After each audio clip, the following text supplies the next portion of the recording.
आपने कभी सुना है 14 लोक? ये कोई कहानी नहीं बल्कि एक गहरा आध्यात्मिक रहस्य। हमारे ब्रह्मांड में कुल 14 लोक माने गए हैं, 7 ऊपर और 7 नीचे।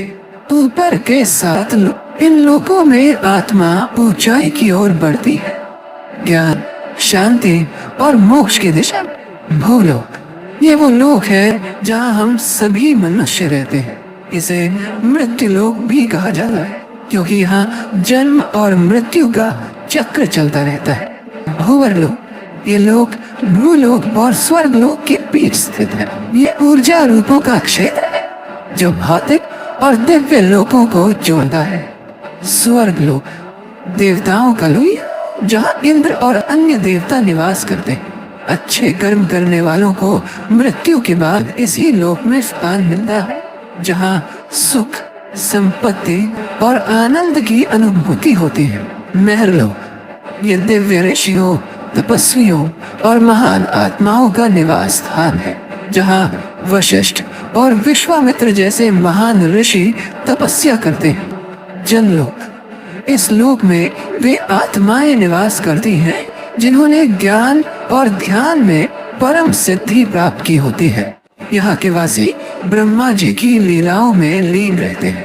तपलोक, अत्यंत शक्तिशाली तपस्वियों का स्थान जो शरीर से परे केवल चेतना में स्थित होते हैं। ब्रह्मलोक, यह अंतिम लक्ष्य है जहाँ केवल सत्य है, मोक्ष है और ईश्वर का साक्षात्कार होता है। इन उर्दू लोकों में आत्मा का जाना मतलब है धीरे धीरे शुद्ध और जागरूक होना। अब बात करते हैं नीचे के 7 लोगों की। यहाँ भोग, मोह और काम ज्यादा होता है। अतल लोक, राक्षसों और मायावी शक्तियों का घर।